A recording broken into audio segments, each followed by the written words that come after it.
Venezuela के राष्ट्रपति Maduro साहब को ट्रम्प साहब उठा के ले गए।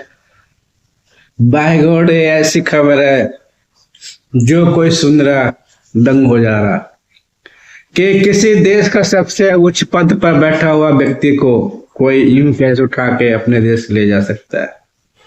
इसके लिए तो बहुत सारा फॉर्मेलिटी पूरा करना पड़ता है, लेकिन एक काम सिर्फ एक ही देश कर सकता है, वो है अमेरिका, और उसने ये कर दिखाया। माधुरो साहब के उन्हीं के घर से रात में गिरफ्तार किया और अपने हेलीकॉप्टर में बैठाया, अपने देश अमेरिका लेके चले गए।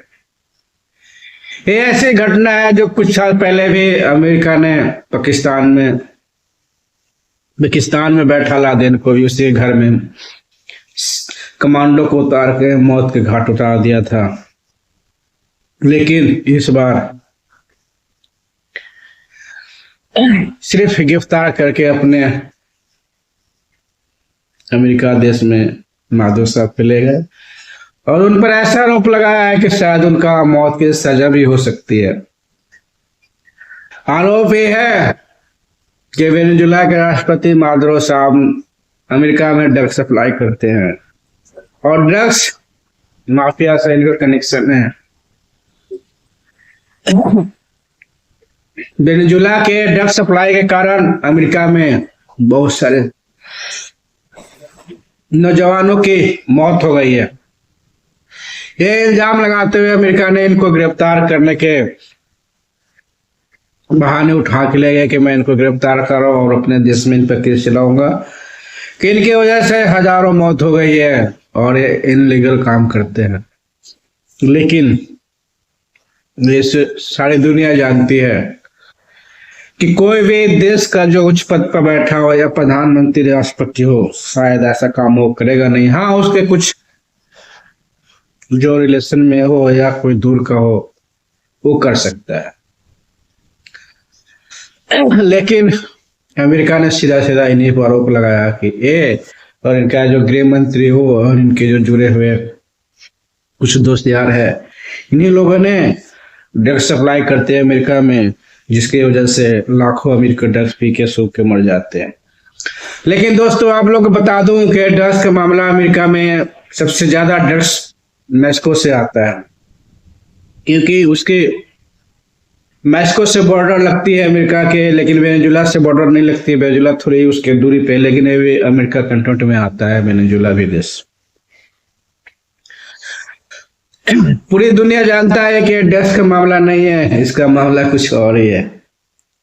क्योंकि आप लोग बता दें कि वेनेजुला एक ऐसा देश है जहां सबसे ज्यादा पेट्रोलियम पदार्थ है, सबसे ज्यादा तेल है, और इस तेल के खेल में माधुरो साहब जेल चले गए। क्योंकि माधुरो साहब कहते थे मैं अमेरिकन कंपनी को परमिशन नहीं दूंगा तेल निकालने के लिए। और आप लोग को पता होगा कि भाई ट्रम्प साहब को जो जिताने में हर कंपनी डोनेशन देती है और लोग भी ट्राई होता है कि आप जीतोगे तो एक काम करोगे, वो काम करोगे। इसी सिलसिले में भी था कि माधुरो साहब वेनेजुला में तेल तो है, पेट्रोल पदार्थ, लेकिन अमेरिकन कंपनी को वहां निकालने के लिए परमिशन नहीं देते हैं, आपको परमिशन दिलाना है। ट्रम्प साहब राष्ट्रपति बने, कोशिश की है, लेकिन माधुरो साहब कुछ लग दिमाग थे उनके, वो अमेरिका के बाहर नहीं देते थे। इसके वजह से अमेरिका सोचा है कुछ ना कुछ करना पड़ेगा, क्योंकि ऐसे गिरफ्तार कुछ करेंगे तो लोग कहेगा कि तेल के चक्कर में गिरफ्तार किया है। तो इन्होंने इनको कमजोरी पता किया क्या होता है, तो ऐसा पता चला कि थोड़ा बहुत वेनेजुला से भी अमेरिका में ड्रग्स सप्लाई होती है। इसी का करीब बनाते हुए इन पर आरोप लगाया कि आप मेरे देश में ड्रग्स बेचते हो, इसके वजह से मैं आपको गिरफ्तार करता हूं और अपने देश में केस चलाऊंगा, शायद आपको जो सजा मिलेगी, और सजा ऐसा भी हो सकता है उम्र कैद, फांसी भी।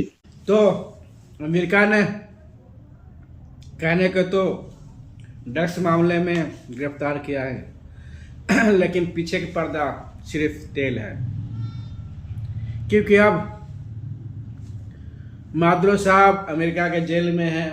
अब अमेरिका वो अपने मन पसंदा जिसको मर्जी उसको राष्ट्रपति बनाएंगे और उनसे सारे परमिशन लेंगे अमेरिकन कंपनियों के लिए तेल निकालने के लिए, और अमेरिकन कंपनियों के रास्ता बिल्कुल साफ हो जाएगा वेनेजुएला में काम करने के लिए।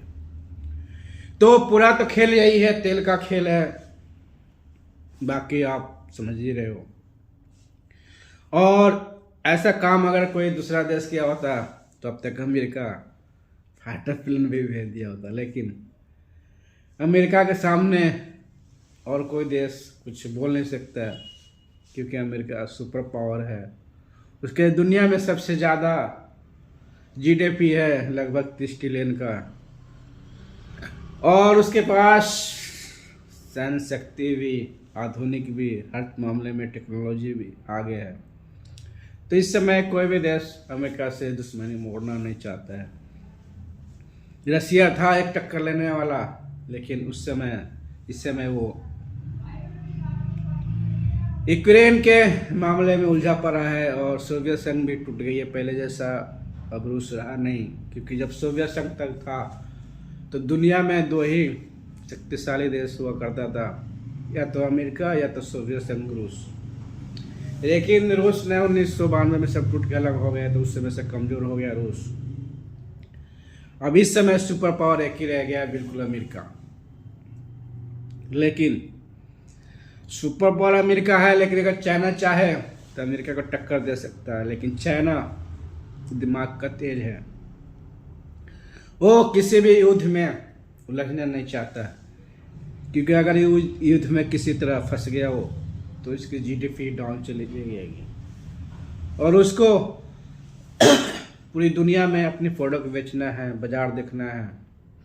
तो वो दुनिया से किसी भी देश से दुश्मनी नहीं करना चाहता है, और ख़ास तरह अमेरिका से तो और नहीं, क्योंकि अमेरिका में उसको व्यापार में बहुत ज़्यादा फ़ायदा होता है चीन का। वहाँ सस्ते माल चीन के बना हुआ अमेरिका में सप्लाई करता है, तो चीन टक्कर ले सकता है, पर चीन इस हर मामले में दूर रहता है। सिर्फ बातें कर सकता है, लेकिन वो कोई गवाही नहीं कर सकता है। लेकिन रूस ऐसा देश था जो अमेरिका के बिल्कुल सामने सामने खड़ा हो जाता था, लेकिन इस समय रूस भी थोड़ा कमज़ोर पड़ गया है, तो ऐसा कुछ नहीं कर सकता। अमेरिका के आगे कोई नहीं खड़ा हो सकता है। अब वेनेजुएला के अपनी स्थिति खुद संभालना पड़ेगा, इसके आगे अब ऐसा कोई देश नहीं आने वाला है। यूएन में भी मीटिंग हुई, लेकिन यूएन में क्या होगा? यूएन में भी अमेरिका के चलता है, उसके पास वीटो पावर है, वीटो कर देगा और उसके खिलाफ कुछ कार्रवाई नहीं होगा। क्योंकि आप लोग पता होगा यूएन में भी 5 देश के पास वीटो पावर है। 5 देश में किसी ने वीटो कर दिया तो कोई भी देश पर कोई भी कार्रवाई करना चाहता हो वो नहीं हो पाएगा। तो यूएन भी उसका है, अमेरिका का ही है। तो ये उसको पता है कि मेरा पास कोई कुछ नहीं कर सकता है, यूएन में भी मेरी शक्ति है और भी शक्ति सुपर पावर हूँ। इसके वजह से ये वेनेजुएला या छोटे मोटे देश को किसी तरह भी ऐसे अपने तौर दिखाने के लिए एक कार्य करता रहता है। तो आप लोग क्या सोचते हैं इस मामले में? क्या वेनेजुएला छोटा देश होने का खमियाजा भुगत रहा है? अगर आप लोग की वीडियो अच्छी लगी है तो प्लीज़ मेरा चैनल सब्सक्राइब करें, सरकार न्यूज़। मैं सतीश मेहता, आप लोग को नमस्कार।